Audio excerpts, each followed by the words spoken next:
in person. Unfortunately, my flight home from Houston this morning was canceled, and I was put on a later flight. And actually, I'm probably flying into Lubbock as we speak. And so I had a little bit of extra time on my hands, so I decided to go ahead and record our session for this evening and allow Dr. Miller and Dr. Robertson to show the video rather than cancel the session, because I feel like this is pretty important content. So that being said, I am hopeful that I will be on the call by the end of the video. Keep your fingers crossed that there are no delays, and if there are no delays, I should be able to join in by Zoom to answer any additional questions. However, my colleagues, Dr. Robertson and Dr. Miller, are also prepared to answer some questions. So obviously there's no way to ask questions during the session except for on the chat board.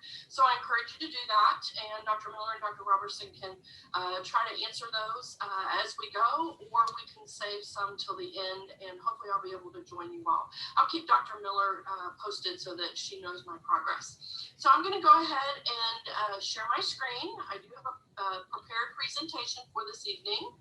And let me get to that real quickly here. I've got several different examples of things that I'm going to be sharing with you. So we'll go ahead and get this presentation started here. And so obviously this focus of the doctoral discussion this evening is going to be on publishing and presenting research. And so this is a very important role that you will assume as a doctoral student in our program. And many of you are early in your career. And so it's really great for you to start thinking about opportunities for publishing and presenting your research. Scholarly activity is actually what we should say. I should have put a big X through research and called that scholarly activity, because that's what we want to think about with your work. Some of you are not going to have a solid research project until your dissertation is concluded, but you have a lot of other scholarly contributions that you are making in the work that you're doing in the doctoral program. And so I want you to start thinking about those papers, presentations that you're doing in our classes as, and even integration into your professional life, things that you've taken from our courses and integrated into your professional life. Those are opportunities for scholarly contributions. Okay, so let's go ahead and get started. We're going to talk a little bit about resources because I think that's a great place to start this evening, and they're really compiled in a great location, and I'll share that link here in just a second. We're also going to talk about posters, then we'll talk about presentations, papers, and then I've got a few frequently asked questions. There are 5 of them, and then we'll wrap up by talking a little bit about the summer course that I'll be teaching, which will be in summer 1. Okay, so the first thing, let's talk a little bit about some resources. The American Association of Family and Consumer Sciences, which is one of the associations that you can belong to in our profession, and I encourage you to do so. If you have not joined, let Dr. Miller in particular know, or also if Rob Van Dyke is on the call this evening, that's another person who's a great contact. And by the way, we do need to say congratulations to Rob. He is now has been elected as the incoming president for the American Association of Family and Consumer Sciences. So yay, Rob, we're so proud of you and the leadership that we know that you're going to give the association and our members. And the association does provide opportunities for reduced rates for graduate students, but in most cases, I believe you have to be full-time. Some of you are carrying enough hours to qualify for that, but even if you're not, I do encourage you to make the investment because it is well worth the money. Okay, so now I have put a direct link, and I know that I'm going to have to change my screen, but the American Association for Family and Consumer Sciences about goodness, it's been about 6 or 7 years ago, invested time and energy into increasing the visibility of research for family and consumer sciences. And one of the ways that they've done that is to create essentially a research dissemination center. And so a lot of what you're going to need are available to you on the website. And so I put the direct link here. And so this is the resources/research page. And so I'm going to click on that. And I know I need to change my screen. So let me do a new share. And as that goes where I need it to go, I'll click over. And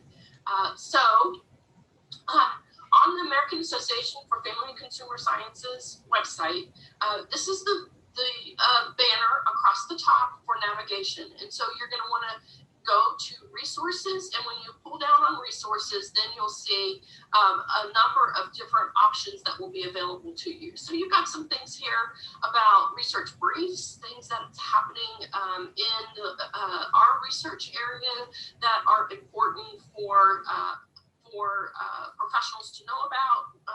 The briefs are great for dissemination, and that may be even something that you eventually create with your research. There's also some resources with funding. There are some things related to research tools, research journals. There's also a graduate program directory. You're already in your graduate program, and so hopefully you don't need to be looking for a new program, because we want to make sure that you're happy and staying in our program. But that is another resource that's available to members. We're going to spend a little bit of time today talking about these three areas: the resources for authors and reviewers, research tools, and also research journals. And so I have the one available, and okay. So this is the research tools that I wanted to mention to you.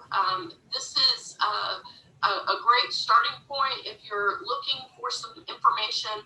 Now, I will tell you, as I work through, there are a couple of links that are broken on all of the pages, and so that's probably something that as we run across those, that we do want to report to FCS. But I did make a couple of attempts to actually locate the information, and unfortunately, the home website didn't have that available. So it wouldn't have mattered whether the FCS website was connected to the home website, the host website, I should say. That tool or resource had been moved. So that's just the nature of websites, as you probably know. And one of the things that we're going to talk a little bit about today will be the research for authors and reviewers. And here, again, you're going to find a lot of great information, things to think about if you're writing certain components, whether that be research, maybe eventually even at some point authoring a textbook, general writing resources for students and professionals. I do want to point out to you that there is a really good presentation on peer-reviewed journals overview by Dr. Sue McGregor, and Dr. McGregor is now retired, but she's been a leader in our profession for many years. She is Canadian, but I've interacted with her some, and of course read some things, and you likely have read some of her work with the body of knowledge. She has a great presentation that's filled with lots of information, and I have pulled in some of her slides for our FAQs a little bit later, so I do want to make sure I'm giving her credit and giving that presentation credit. And I'll point that out again as we get to that. Okay, so I want to make sure that you know that you've got lots of resources that are right here at your fingertips. And thanks to the American Association for Family and Consumer Sciences for organizing this and getting this available to our members. Okay, so now let me go back to our presentation. So we'll go ahead then and talk a little bit about posters. So research posters are an easy way for you to begin your research career in terms of being able to put together something that is, I want to say, maybe a little less stressful than doing an oral research presentation, and certainly less time consuming than doing a manuscript. But it is a great start to your scholarly presentations. And there are lots of opportunities for you to be presenting posters. And in fact, there'll be an opportunity coming up with FCS soon, and Ashley will distribute that when it comes out, regarding the call for abstracts for posters. And so if you're at a point where you can share something, I encourage you to do so. And a poster is a visual representation of your research, and it includes text and tables. And of course, because it's a visual representation, you don't want it to be too heavy on the text, but sometimes that's a little hard to do because you do want to be conveying a lot of the information to the individuals. And a poster session is set in a way where it displays posters and at a conference, and there's a period of time where the author, lead author, or authors, if there's more than one and they're available at the conference, are on site to present their research in come and go discussion sections with interested individuals. And the posters often remain up for a period of time, but the authors do not have to stay with them for the entire conference. So for instance, at FCS, the posters are up and they stay up for a couple of days. So we have, usually with the launch of the expo, the posters are presented by the authors for about a 3-hour time period, and the authors are there and they will stay and answer questions. If you're at another type of conference, such as NCFR, which is the National Council for Family Relations, or IFHE, for instance, they are theme-based, and so they're organized generally in sections, and your poster goes up for a period of time, and then you present during that session, and it may stay up only for a couple of hours, and then you take it down, and then another group comes in and puts their posters up. So it all depends on the conference, and it's really important. I've got mentioned here about conferences provide specific guidelines. It's really important that you know those guidelines and read them. But again, it's a little less stressful because it's just a discussion. It's a come and go discussion. And as individuals are browsing the poster sessions, they're only going to stop if they're intrigued or really interested in your research topic. You, as the individual, have the ability to go, not the presenter, but the attendee, have the ability to go and just browse the posters.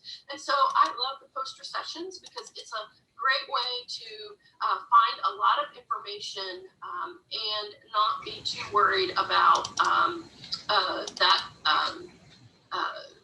sitting in a session and not being able to interact in a way that you would like with the presenters. Because you can stop and share with them and discuss, you can actually get into connections with your own research and make maybe even some collaborative partnerships. Submission for acceptance is generally an abstract, and so it's not a full paper that you submit, and the length will vary depending again on the conference. And so for FCS, the abstract has ranged from a minimum of 250 words one year. Try to get that in. That's a lot of information with a very few words, all the way up to about 500. I think they're back to 500 because of the need to make sure that the posters the posters that are accepted are really able to convey the information.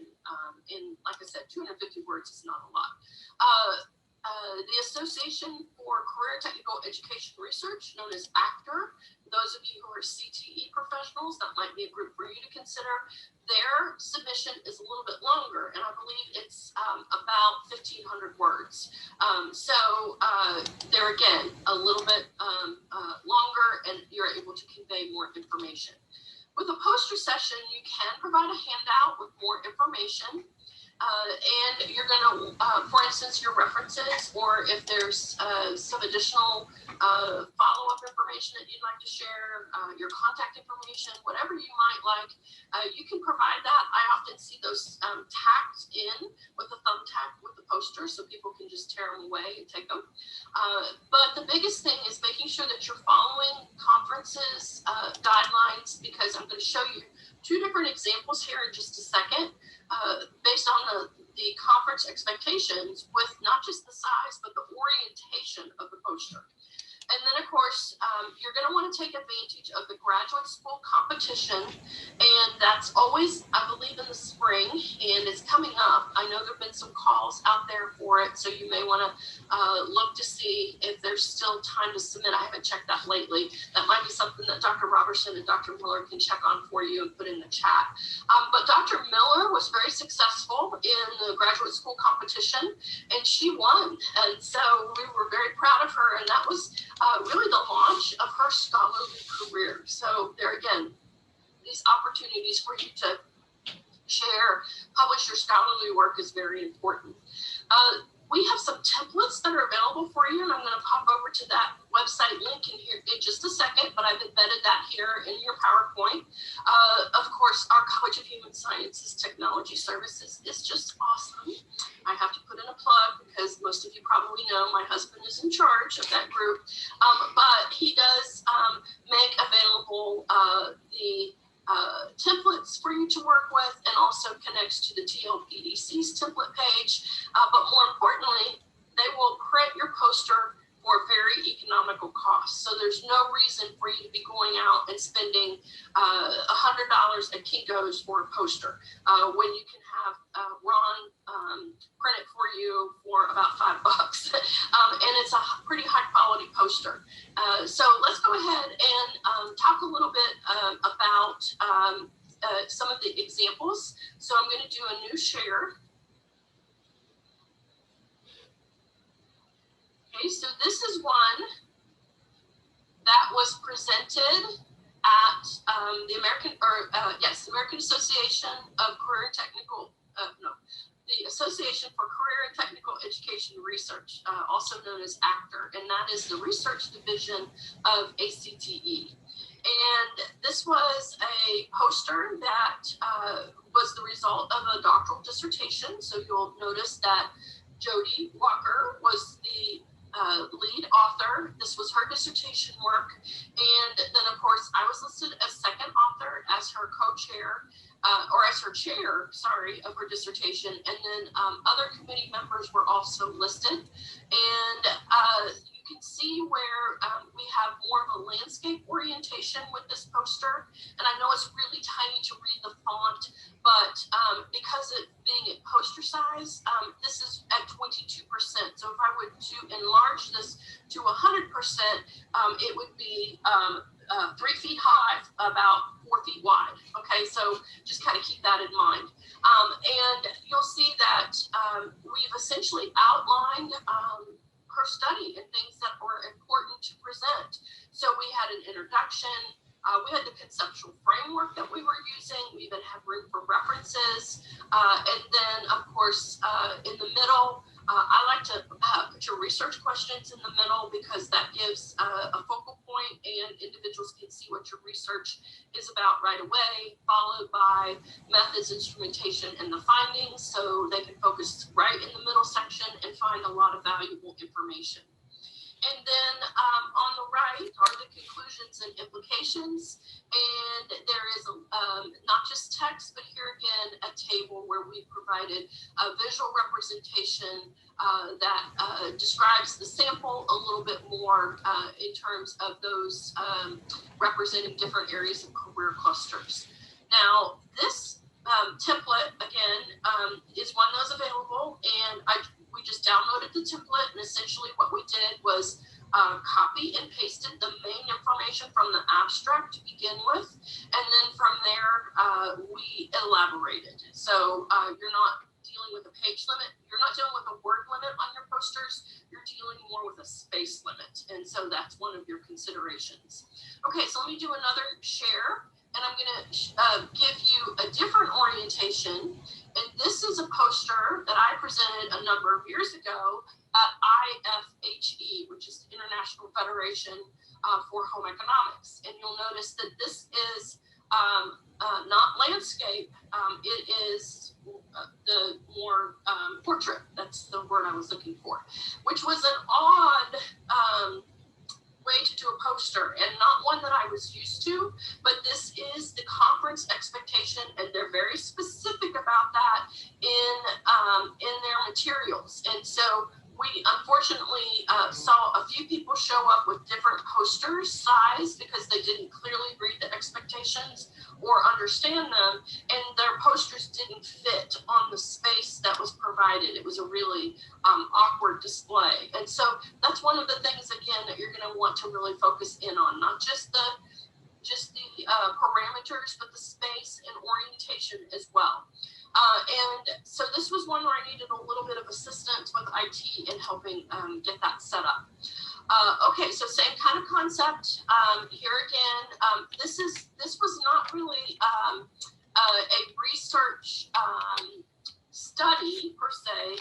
This was more of a conceptual presentation from work where we were developing a conceptual model, and I'll enlarge that here just a little bit so you can see this conceptual model here in the middle. We were working on a conceptual model, two colleagues and I, in terms of, it was actually the one colleague and I, but then we had a third one later that we added. In talking about the family and consumer sciences programs of study and the context and potential outcomes and contributions. And then from the work that I had done with Achieve Texas, I also provided information related to the program of study models that we had created. So this is a really good example of where you don't have to have an actual research project to present in terms of a poster session.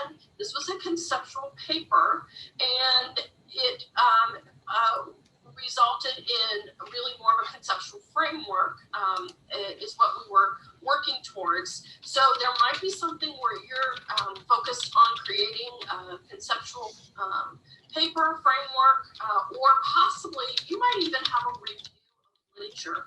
And I don't have a poster here to focus in on a review of literature, but I have done that with a couple of other students previously. So again, getting your scholarly contributions out there, and it's not just a empirical research study. There's a lot of ways that you contribute to the scholarly advancement of our profession. Okay, so let's go ahead and move back to our presentation, being cognizant of time. And again, please put any messages in the chat. And before we move off of posters, I want to come to this link that we have here that focuses in on some of those resources. So we'll switch to the new share, and we'll get to our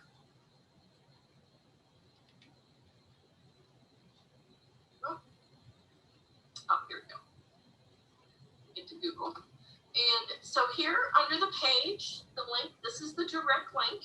And what you'll see here will be research posters. So these are two poster templates for human sciences. And so those logos for Texas Tech, the colors, red and black, scarlet and black, I should say, and of course the university logos, those are all embedded in these templates. So that makes it very easy for you to work with. Now the TLPDC template is a little more university focused. So if you're wanting something that is specific to the College of Human Sciences, and of course we have the logos for Family and Consumer Sciences Education that will be able to provide you and drop in those in so that they not only show the college but also FCSE, and they have a very specific limit on the TLPDC format. But one of the things that you can do is work with the sizing underneath the setup, the page setup, and so that's what I had to do on the IFHE poster. And acceptable formats, it's actually done in PowerPoint, and then they can print from PowerPoint. So these templates are set up in PowerPoint. That's what that is. You could probably do some new ones like Canva. I I would imagine a lot of people like Canva for the design. I haven't used that for a poster, but you certainly could do that.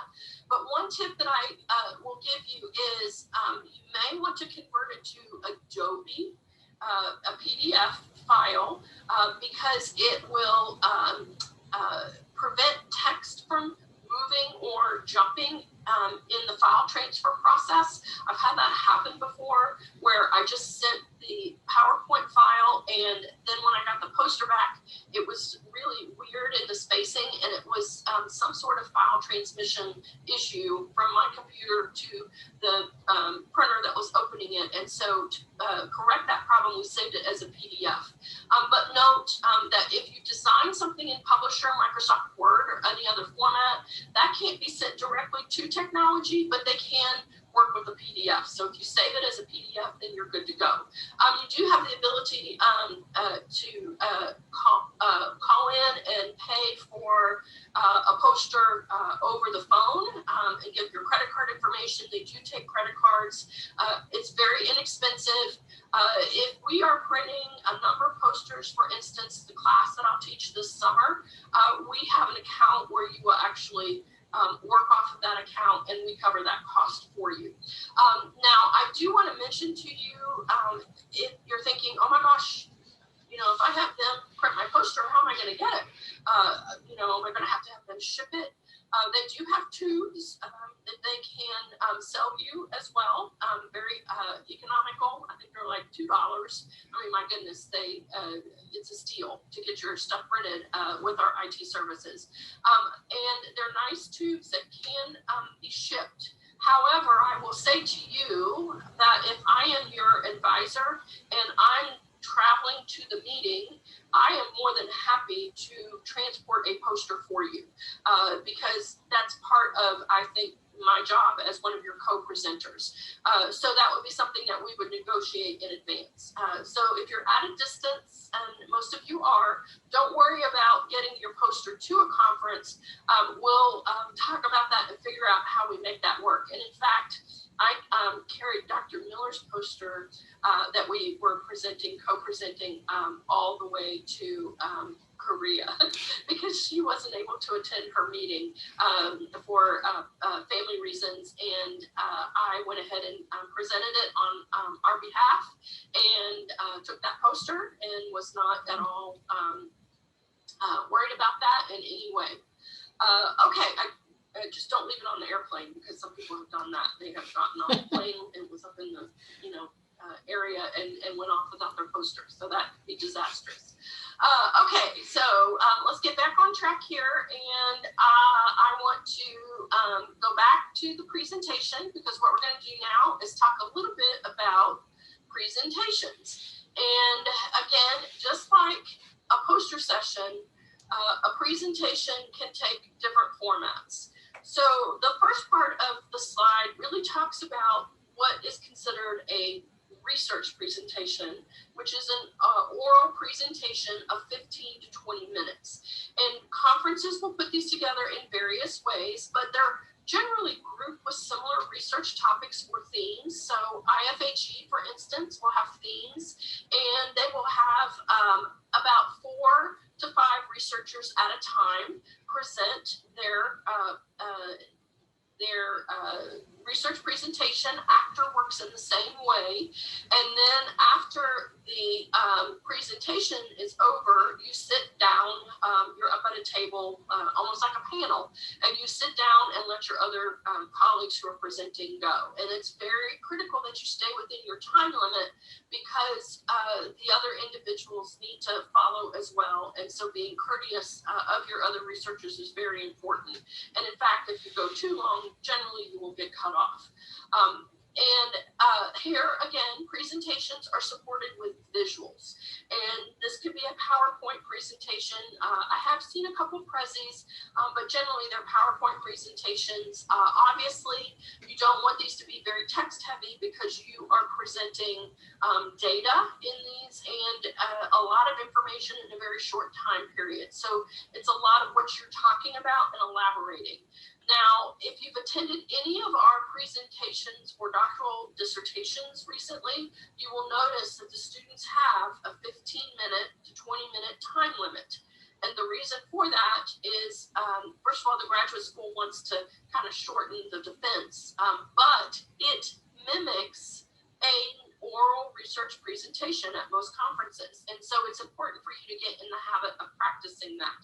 So when it's time for you to do your dissertation defense, that will be your parameter, and you will be expected to stay within that parameter, and then of course follow up with any questions.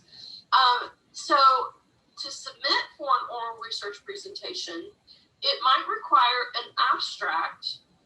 For example, AAFCS submits, you submit it one time for posters and oral research, and you can designate which category you want to be considered in.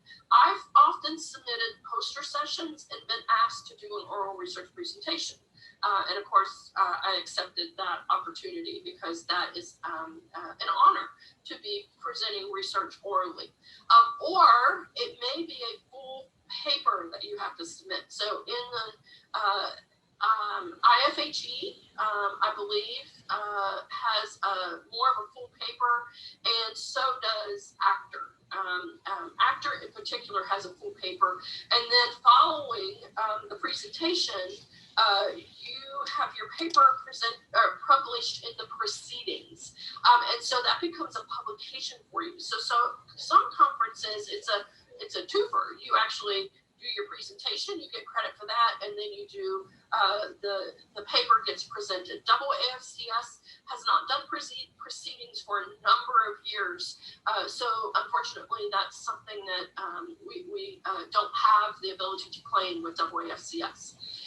Sometimes with the oral research presentations, you're going to have a discussant, and a discussant reviews the papers in advance, and then provides feedback and leads discussion at the end of the sessions. And that's what happens at ACTER.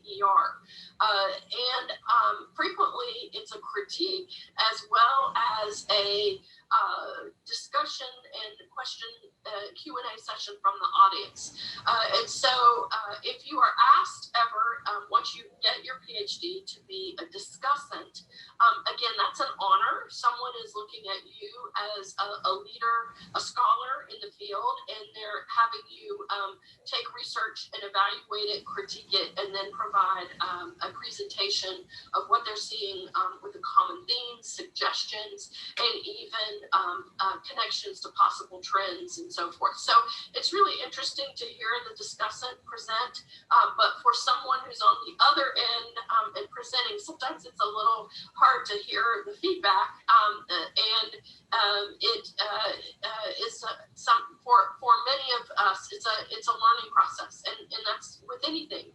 Even those who have been doing it for a while, you learn every time you do a research project, and there are ways that you improve it.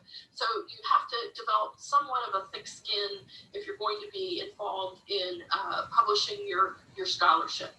And then there's always a Q&A at the end of the session so that all presentations can get in and they're not interrupted, and so everyone saves their questions for the end of the time. Now, that's the oral research presentation, and that sounds very intimidating, I'm sure. I know the first time I did an oral research presentation, it was off my master's thesis, and I was scared to death. And my advisor was there, Dr. Laster, and she was a good support for me. I actually wound up winning the competition, so that was exciting, but I certainly was very nervous. Dr. Allison was also there as well. At that time, we were doing overheads. That's how many years ago it was ago, and she would flip my transparencies for me, so that's always a good memory. But anyway, now we have such wonderful technology, and we're presenting things even virtually. So some other research presentations that might be available, or other presentations that might be available to you that could be a little less intimidating and more in your comfort zone, are educational sessions, roundtables, and workshops. And these all count in terms of scholarship and scholarly presentations, especially if they have been peer-reviewed. And most of these are peer-reviewed. for example, AAFCS has a peer review process for all of its educational sessions as well as roundtables. We don't really do workshops at AAFCS. We've been doing some deep dive sessions lately, but some of the other conferences provide workshop opportunities. And you all are doing great work in your own professional lives, and there's so many wonderful things that you all could be presenting and submitting. And in fact, I know a number of you are submitting for AAFCS this next week with coursework that we've done. For example, last semester with our cultural competence course, we have a couple of people submitting some sessions from that discussion and the work that they have done and their presentations that they actually put together for our class. So again, taking what you've done in the doctoral program, knowing that that's part of your scholarship development process, and putting that into a presentation or paper or poster format is what we want you to be doing. That's why we keep encouraging you to start with making sure everything is in APA format, because that's one thing that you have, one less thing you have to worry about. But that we're pushing you to do these creative endeavors that are scholarly in nature, because ideally we want you to transition your work into your scholarship record, and that's including posters, presentations, and papers. Okay, let's share with you real quickly an example of a presentation, an oral research presentation. And this is a session that I did at IFAG with my former colleague, Dr. Roxy Godfrey. And this was looking at using technology in teacher preparation to develop home economics literacy. And this was an area that was one of Dr. Godfrey's areas of specialization, and she really got me interested in this as well, and thinking about how do we integrate technology in the Family and Consumer Sciences classroom, and also in the teacher education program. And we addressed a framework known as TPAC, and that is a technology, a well-known technology integration framework, and that is one that we started integrating into our undergraduate teacher education program. And so you can just see that here again, visually representing some of the data that we were able, this wasn't from a study, but this was supporting data in terms of justifying some of the work that we were doing. And this, again, same kind of thing, but really talking about the concept of home economics literacy. This was not necessarily a research presentation. Dr. Godfrey had done some research with technology integration, but this was really a best practices presentation as it related to teacher education, teacher preparation. Okay, and so you can just see some of those other components, and looking then at the TPAC model, and then talking about how we were integrating that framework in our teacher education program. Okay, so let's go ahead and hop back now, and we'll talk about papers. Okay, so papers. So this is one of the areas where you do need to be honing your skills, because as you transition, hopefully, to a post-secondary position at some point in your career, you're going to need to make scholarship contributions in terms of published papers. And where do you start?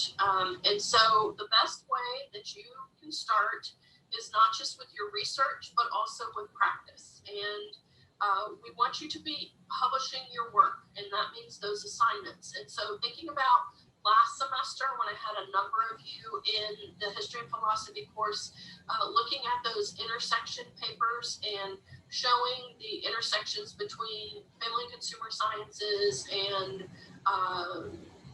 financial literacy, for instance, to really help further explain those connections and why family and consumer sciences educators need to be embracing these areas, connecting with these areas, collaborating with these areas, etc. That is very publishable work, and I know a number of you are anxious to get that moving, and we can start working on getting those appointments set up, because I know that it's important to transition that. Some of you have written some really great papers in your curriculum course, some in the maybe in the adult learning course. So there's lots of opportunities in our classes for you to take your major assignments and transition them into, if they're not research projects, into practice-based pieces that are very easily publishable. Research papers will likely be the result of your dissertation. Now, you might do some preliminary research, such as a pilot study. If your pilot study is substantial enough, it may be publishable, but you might also think about publishing your review of literature. That is definitely something that is worth the time and effort to put in and publish. It is scholarship, and it does inform. And there will be some opportunities this semester in the readings class that those of you are in to really look at a couple of examples that take literature and not just put the review of literature, but in terms of a full meta-analysis, but also use that as a concept paper to drive the direction that the profession is going. So we'll be moving into that very shortly. But research papers will hopefully be a result of your dissertation. And we talked about this in orientation. We do expect you to be publishing your dissertation. We want to see a manuscript, at least one manuscript within a year. And if you haven't published your data within 2 years, we retain the right to actually publish your work, because that's work out of our program. Your committee, especially your chair, has put in hours and hours and hours worth of work with you. A lot of times the intellectual ideas that are presented in your dissertation result from the mentorship and guidance with your advisor, your chair. And so having that recognition for that scholarly contribution is very important for our program. It's important for faculty, but it's really important for you, and we want to mentor you through that process. So just keep that in mind, that we really will be pushing you on that and helping you to think about how do you make that happen. Now, posters and presentations often lead to papers because they're the starting point. And the rule is that if you publish a paper, you cannot present a poster or a research presentation on it, because you're really taking already published work and presenting that in a format. Now, if there's something new and you're transitioning something, or the paper is the basis for something else that's driving what you're doing next, then of course you can certainly use that as a springboard for other posters and presentations. But generally the order is this: poster or presentation, then the paper, okay? And in some cases, as I mentioned, that paper will be published for you if you submit it for a presentation at a conference like ACTR, and that counts as actually a publication. It's considered a referee publication in a conference proceedings.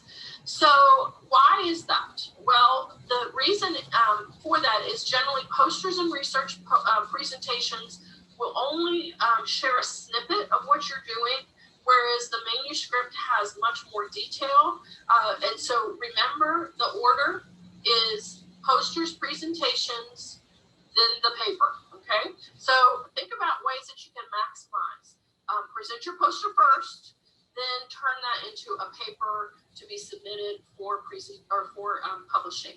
And in fact, at the poster sessions, the editor for the journal Family and Consumer Sciences, he circulates around and passes out his card and encourages poster presenters to actually present in upcoming journal editions. So take that offer as a really great sign that he's liked your work and thinks it's publishable. Now, when working on your papers, you should always be following your journal guidelines, and that's one of the reasons why I tell you look at the journal guidelines before. And so last semester we used the Journal of Family and Consumer Sciences Education as our touch point, because that's what I want you to start thinking about publishing in for your first opportunity. And so following those guidelines, and of course using APA 7 for all manuscript preparation, unless indicated other by the journal. Some journals don't use APA, some use MLA, some use other forms. And so you want to be consistent with what the journal is accepting in terms of a publication, because if you don't, it may cause a lot of revisions, but it could just be an outright decline. That this is not accepted due to not following journal guideline parameters. You need to be patient. It might take up to 3 years for a publication to finally come to fruition, and I've had that happen. And that can take a variety. That can be for a variety of reasons, but generally it's because of the review process and revision process. So typically, what happens is that you get your manuscript. You get a notification your manuscript has been reviewed by the editor, and the editor says, yes, I think that this is worthy of moving it forward to the reviewers, and then it goes out for review. It's out for a period of time, and that can be several months. There's always a deadline that we reviewers, and I do review for a couple of journals, and at some point that is something that you should probably do as well. But we have a deadline, and then we give our feedback and our recommendation as to whether or not it should be published, revised, and then resubmitted or declined. And then the editor contacts the authors and gives a period of time for revisions. And it's usually dependent on their upcoming deadline. So you may have a very short period of time to get your revisions in. And if you need an extension, you have to ask for permission for that from the editor. Because with a paper journal, for instance, the Journal of Family and Consumer Sciences or the research journal, they have very strict deadlines that they have to follow in order for your paper to make make a certain issue. And if you don't follow those guidelines, it will not be in that issue, and that then might short them a publication. For online journals, it's a little bit different. You have some flexibility because they come out generally when they have enough for publishing. So be patient, but you also have to have some thick skin, because you're going to get revisions and areas where there are questions and comments that might be, oh my gosh, I can't believe you just said that to me.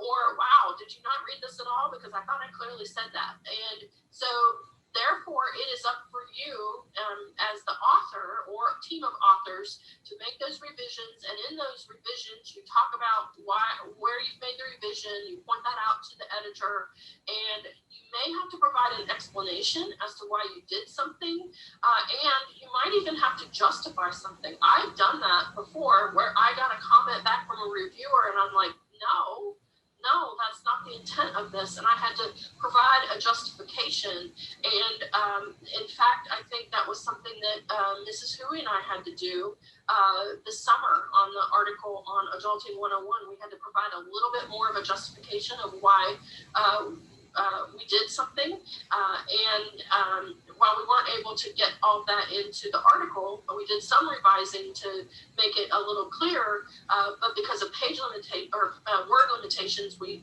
had to be cognizant of that. We had to provide a justification to the reviewers and editor as to why we weren't doing something, and it worked because it was published. And so research under review cannot be considered elsewhere, and so that's why the timing is really important. So if you've got something that's out there for a long period of time and you're going up for tenure, you need to be following up with the editor, because that could put you in a situation where you may be delayed with that tenure process. And tenure is a very strict clock, and you want to have enough publications when you go up. So you don't want to be in a situation where you've been waiting on something for 3 years, and then it gets rejected, and then you've got to turn around and find another place to publish, and you've got 5 years before you go up for tenure. So, those are things that you need to be cognizant of and mindful of, and you don't need to worry about that as a graduate student, because it's really more about getting publications and getting yourself out there and getting your scholarly work published. If you become a new assistant professor somewhere, that is an area where we can mentor you on, because we've been through that process or going through that process. Now, I do want to say to you that certain areas of or certain disciplines within our profession are a little more expectant, I should say, of doctoral students publishing. So, for instance, if you are in HDFS and you're not publishing as a graduate student, and you wait to publish your dissertation, and that's all you've done, you're not going to find a job in academia. Family and Consumer Sciences education, we aren't as rigid, partly because we have more of a shortage in HDFS. There are a lot of graduates out there who are filling positions, so it is highly competitive. I've sat in on some search committees where some graduate students have already 5-6 publications by the time they are ready to publish their dissertation. And so some of that is their own work, and some of it is work with their advisor and research projects that they've been working on as a doctoral student. And so that's an opportunity as well. So, for instance, if I've got a doctoral student that's working with me on a project and I publish, most likely I am going to include them in that publishing process as a co-author, because I want to value their contribution, recognize their contribution, but also mentor them through that publishing process, and especially if they're involved in writing that or some portion of that manuscript. Okay, and so I'm sure you guys have some questions about that, and we can talk about that a little bit more. But of course, these are conversations that we have in the summer class as well. So this is just a really introductory presentation. So lots of what we will talk about in that summer class goes into this in more detail, and more examples are illustrated. Okay, so let's talk a little bit about some frequently asked questions. The first question is, who should I include as an author on my work? Well, obviously you, because it's your work, and you should be the lead author. Now, the question is, who else should be included? And that generally is, you're asking, what about faculty? Should I include them? Should I not include them, etc.? So with the resources page with FCS, there is an excellent link. And let me switch back over here now to the website. And it is through the link is available on the research page for authors. But this is through the American Psychological Association. And this is a post about common reasons for changes in authorship. Okay? And it does a great job of talking about who should be an author, their level of contribution, etc. Okay? And we don't just include authors to pad someone's publication record. I have seen that happen before, and that is unethical. And so, for instance, I know so-and-so over here is struggling with publications. They're going up for tenure in 2 years. I've got something, and I kind of feel sorry for them, and I'm going to put them on as a co-author. And they haven't really done a whole lot with the publication. They may not even done anything. That is unethical. And that's actually covered in your research ethics course that you take with the CITI training that you come in as a graduate student. And just because someone is the chair of the department doesn't mean that their name should be on the publication. Now, there are some exceptions. So if you're working on a research project with a faculty member, and that research project is a funded research project under that faculty member, in other words, they are the PI, yes, they need to be an author. They may not be the lead author because maybe this was a part of the work that you had done, but they need to be an author because that grant work is what is supporting your research project. And so that acknowledgement needs to be there in the form of a co-authorship. What about a class where you have had the class and the faculty member gave you the assignment, and what do you do there? Do you put that person on as the co-author, or do you do something else? Well, the APA article gives some guidance there, and one of the things that it indicates is level of involvement and contribution. And so if, for instance, you take an assignment that we have given you and you create a project, you do something really great, we give you a little bit of feedback on it, we grade it, we just may say, yeah, go ahead and publish that, I encourage you to do that. That's not necessarily enough in order for you to consider one of us as a co-author. However, it should be acknowledged, and you can do that in the acknowledgement section. Now, if that faculty member works with you on your manuscript, spends time with you talking through the concept, developing your idea a little bit more, helping you to flush that out, also reviewing and providing feedback and suggestions with the manuscript, maybe even rewriting some of the sections, then yes, that faculty member needs to be acknowledged as a co-author. It's just one of those things that you need to negotiate in advance and you need to talk about. So for instance, the students that I had last semester, if you take your paper and you want to go ahead and publish it now, probably an acknowledgement is sufficient. But if I'm going to be meeting with you one-on-one with some sessions, and we're going to do some review sessions, or we did that prior to, because I did meet with a number of you in advance and work through, and I gave you some suggestions and maybe even provided some additional feedback, then that's probably worth co-author. Same thing with presentations. That's just one of the things you should talk with the faculty member who's taught the course about. Of course, we want to support you in your work and be there for you. And I can imagine that both my colleagues on the presentation tonight are really open to working with you and being co-authors or co-presenters with you, because that's part of what we need to do is mentor you.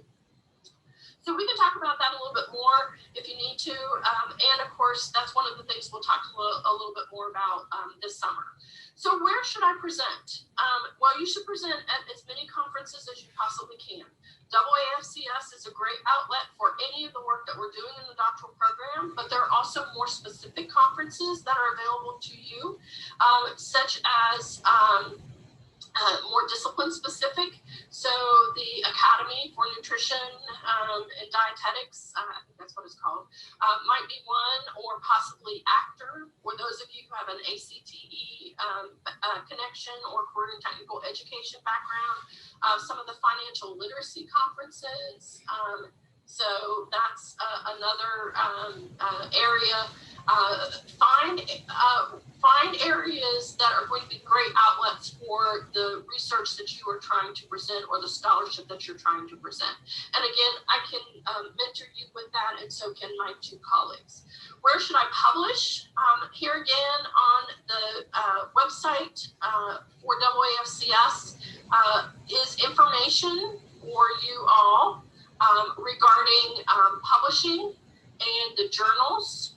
So the journals are listed here: Journal of Family and Consumer Sciences, Journal of Family and Consumer Sciences Research Journal, and then at the bottom here, it does give you a list of related journals. So that's another area to start with right here. Okay, and of course we've talked a lot about the Journal for Family and Consumer Sciences Education. That's a great outlet. FIU has some really good sources, and let me actually switch over to some of the slides that I pulled from Dr. McGregor's presentation that is there, because she does a really good job of in one of the earlier slides in showing all of the options that are available. So you have journals and Journal of Family Consumer Sciences. Then you also have international journals. There's the IFHE journal, and there might be specific country journals. So like there's a Canadian Journal of Education. There's a Journal of Family and Consumer Sciences Education. So that's a U.S. journal. There is the Japanese Journal or Journal of Family and Consumer Sciences Education in Japan. And so there's an Australian journal. So there's lots of great outlets for you. And then, of course, we have some other things for you to think about, too, such as the forum, which is Kappa Omicron Nu, and Dr. Robertson could talk a little bit more about that. Jency, Mrs. Hui, she has published in an education sorority research journal that supports women in education. That was her first publication, and she can talk a little bit about that too if she's on the call this evening. Okay, so then let's go ahead and pop back to our questions. And some of this may be yes. So what is the difference between peer-reviewed, editor-reviewed, etc.? So in Dr. McGregor's presentation, she has some really good definitions here. And so peer-reviewed is also refereed. So those are synonymous terms, okay? So a peer-reviewed journal has a collection of reviewers, and that the editor will submit those manuscripts to the reviewers, usually 2 to 3, so that they get multiple opinions coming back. And most editors screen all of the articles before they go to the peer review, but there are a couple of different types. So there's double blind, and a double blind situation is where neither the author nor the reviewers know each other's identity. I'm not aware of too many double blind journals in Family and Consumer Sciences because most of ours are single blind, and that's where the reviewer knows the author's name sometimes, but the author doesn't know the reviewers. Let's see, actually that's not true. I do think the research journal is considered a double-blind journal because as I've reviewed for them, I know I'm not submitted anything where I have given my name, and the materials that I get from them have the authors reviewed. Okay, so I may be wrong. Actually, we may have more double-blind than single-blind. And then open review, this is no blind, and this is pretty uncommon for most of ours unless it's just a open submission, best practices type of article. And then there's editor reviewed where there's no peers involved, but the editor reviews the journal.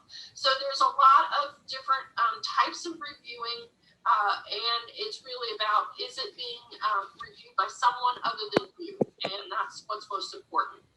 Okay, now the next thing that I have on there is like, what's the H index, or what is an impact factor? And in consideration of time, I'm not going to spend a lot of time going over this. We can work on that this summer, but I do want to mention to you that in the McGregor piece that is accessible on the website, the FCSE website, this presentation, I took out a lot of the slides, I deleted.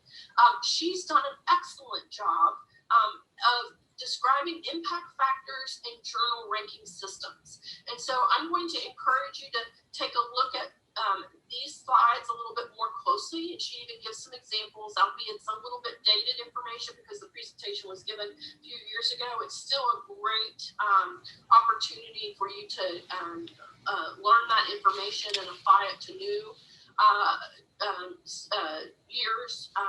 But that impact factor is important when individuals are going up for tenure. And one of the things that is hard for us in Family and Consumer Sciences education is that most of our journals don't have impact factors.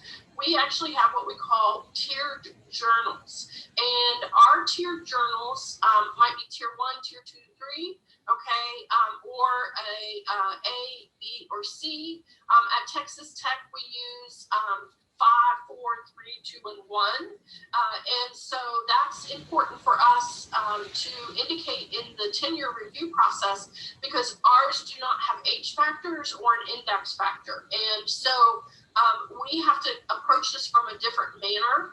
And colleagues, for instance, in HDFS or nutritional sciences, they have these because they're publishing in different types of journals that actually invest the funding in these analyses processes. FCS does not do that. And so it puts us at a little bit of a disadvantage, which that's a whole nother discussion. And we can talk a little bit about that this summer. But what we do have is really more of the acceptance rate for our publications, and of course the credibility of the publication within the profession, the respect for it, etc. And so for us, let me share with you what we've done in family and consumer sciences. And so I need to do another quick share here real quickly. And this will be good for Dr. Miller and Dr. Robertson to see, because I'm not sure that they have seen this either. Okay, I need to click on it and then bring it up. Okay, and now let me share it. I should be able to share it.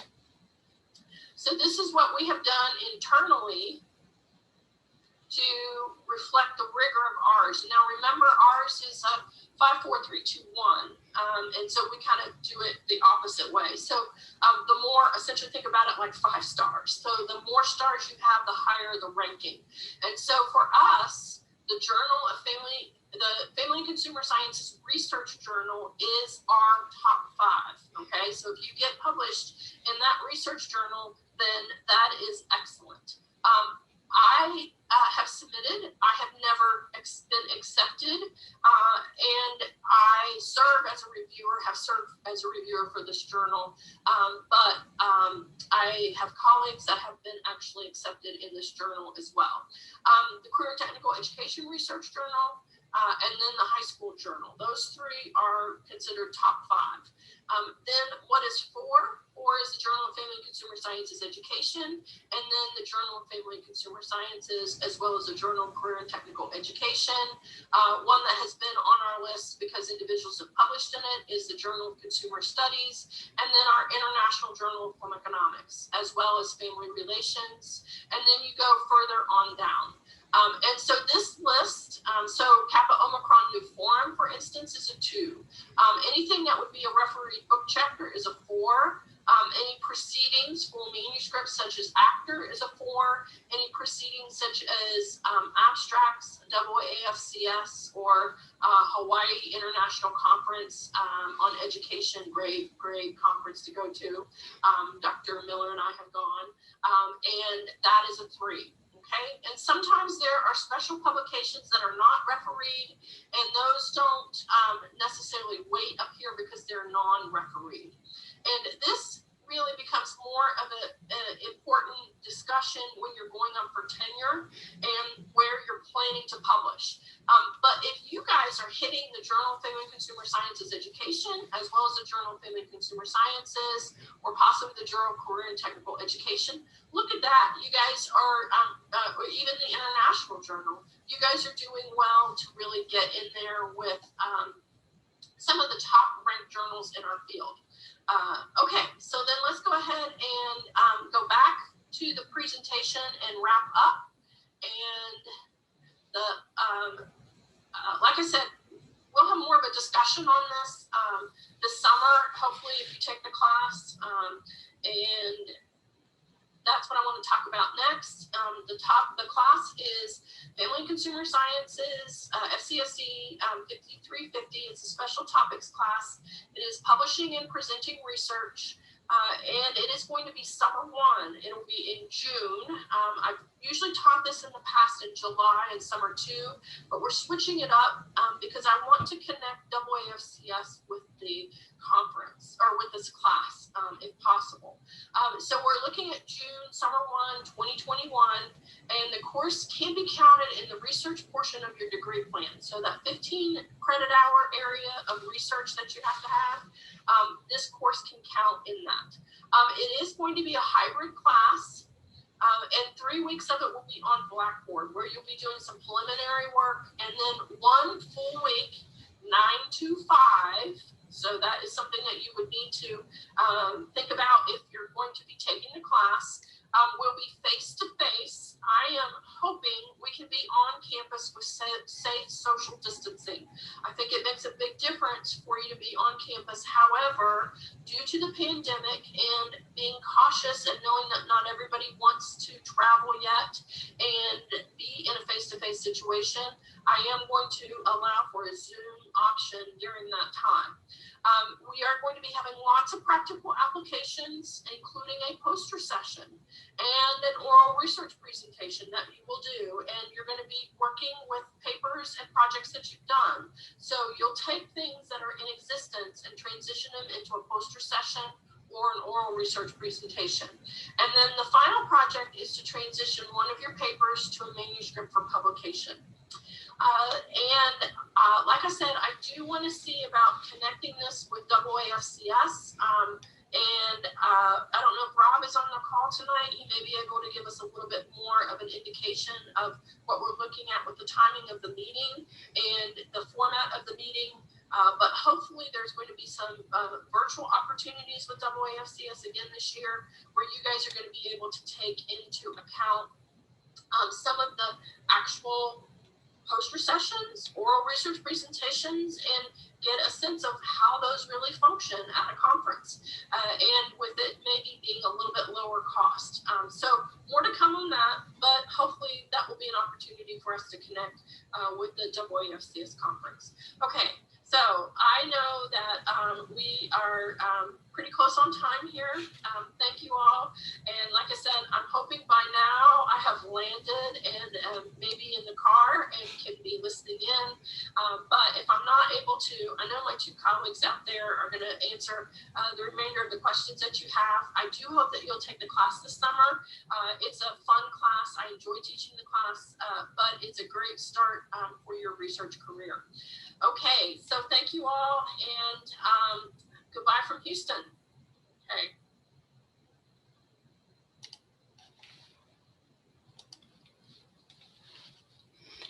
Okay, everybody. I think Dr. Alexander may be on with us now. Yeah, she is. Yeah. So I bet it felt kind of weird hearing yourself, didn't it? I was worried. I had like 5 minutes in between my flight from Houston to Lubbock because of some delays. And of course, we were circling Love Field for a while with really no explanation as why. And so luckily the gate for the Lubbock flight was right across from where we landed. So I was able to get on and actually found somebody on the flight that I knew, hadn't seen for a while, and we reconnected. And so that was a good chance to catch up with someone. But flights were full. The flight from Houston was 100% full, no empty middle seats. And the flight to Lubbock was probably 2/3 full. So lots of people were flying. So, so Audrey says were you flying today too, Audrey?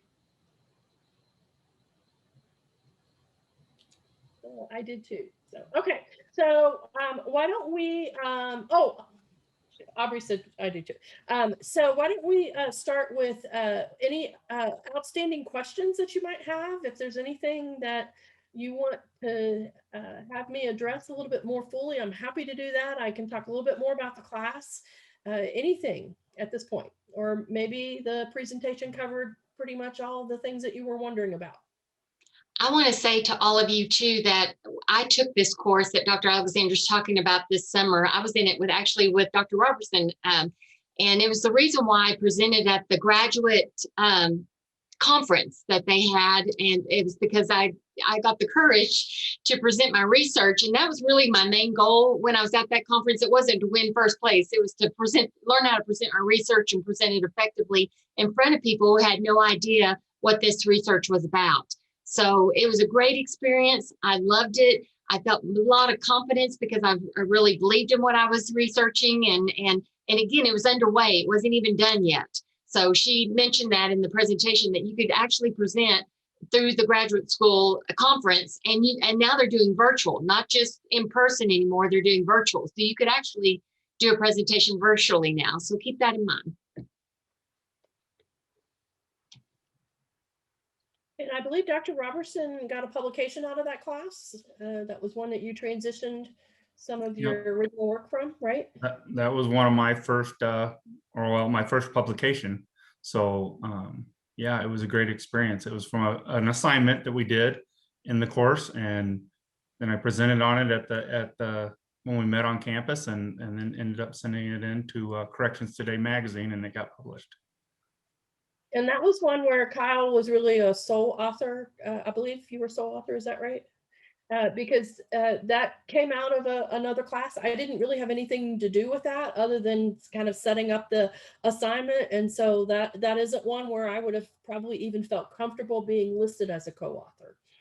And that's always a question for graduate students, because you don't want to offend anyone, and you are always worried about doing the right thing. And so sometimes graduate students will just say, well, I'm just gonna put everybody on it because I don't want to upset anyone. And that's okay when you're first starting out too, but as you progress more in your career, you're going to be you're going to need to be cognizant of co-authorship and making sure that you're having conversations with people, even in the situation of who's going to be first author or second author. I have to tell you that I had someone change the authorship, and I didn't know that they had done it until it came out. And I was pretty upset about it. And the journal article and the research project was my idea from the beginning. And I worked with this other woman. We collected the data, and we did co-write it. And when it went in, I was listed as first author. When it was published, I was second author. And I was not real happy about that. And that pretty much kind of ruined our professional relationship for a number of years. And her response to me was, well, I was going up for tenure, and I needed to be first author on a publication. Well, I was 2 years away from tenure, and I needed my first author publication too. So it's, it can cause some damage to professional relationships if you are not ethical in your behaviors, and you don't want to put yourself in that situation. Dr. Alexander, is it too early for those of us that are in our first semester in the program to take this class? Is that a class that we should wait to take a little bit further down the line?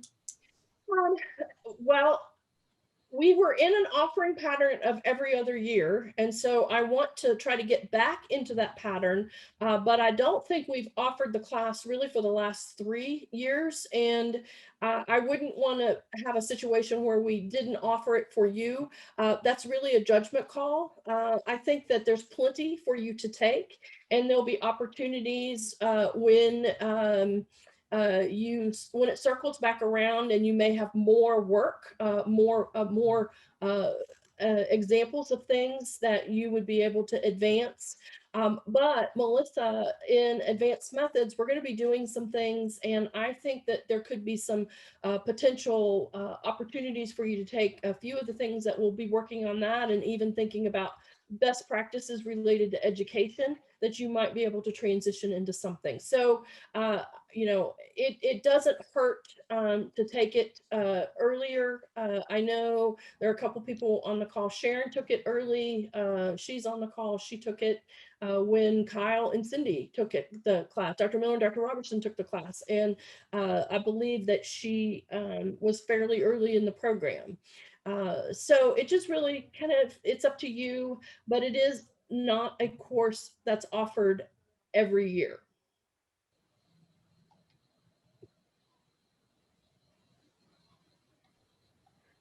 Do you know, Dr. Alexander, what week will be the intense week in person? That is a good question, Nicole. I was anticipating that. And what we're probably going to do here in the next week is send out a doodle poll to the students, to the doctoral students, just to gauge your interest and your availability. And I'd like to try to find a time that is the best. Likely it will be either that second or third week of June, because the AAFCS meeting, I believe, is scheduled right now for that last week. And we wouldn't want to butt up against that.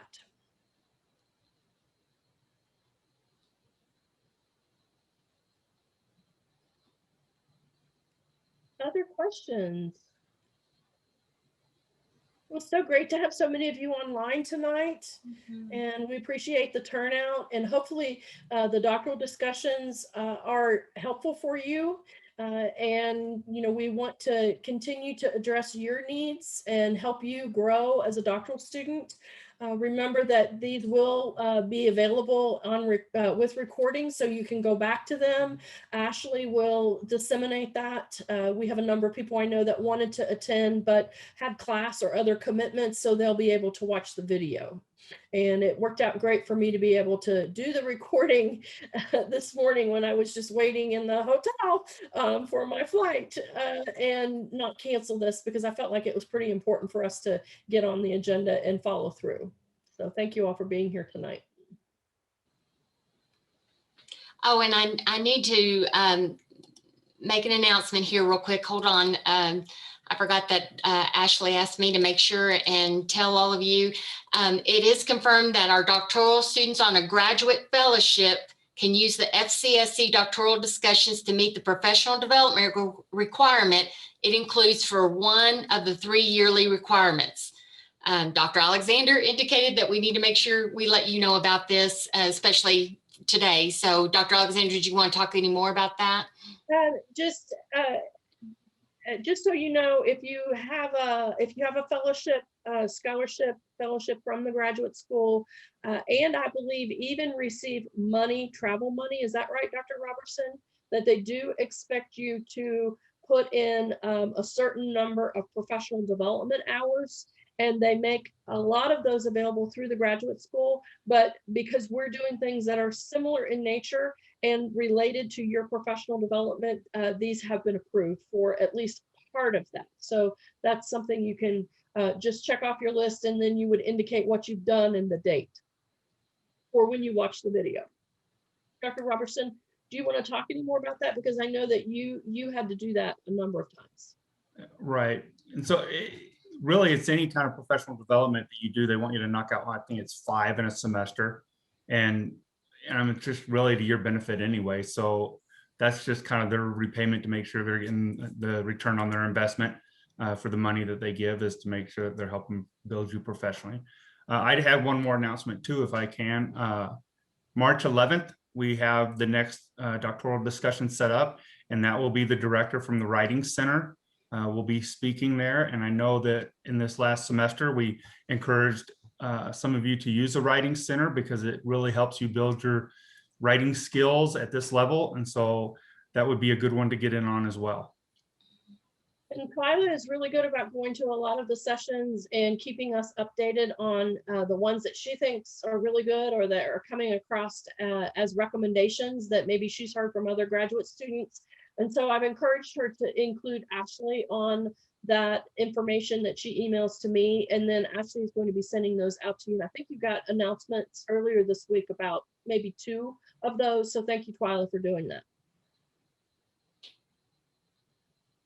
You're welcome. The dissertation panel, like she did send the email out, the dissertation panel was just excellent. So if anybody has questions about the dissertation and the process and what it looks like, more so the newer folks into the program, I thought it was a great presentation on how we can approach the dissertation and the resources that are available to help with that process.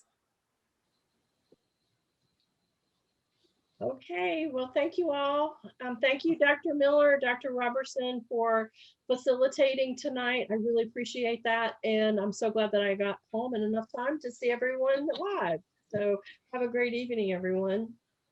Bye. Bye. Bye. Thank you all.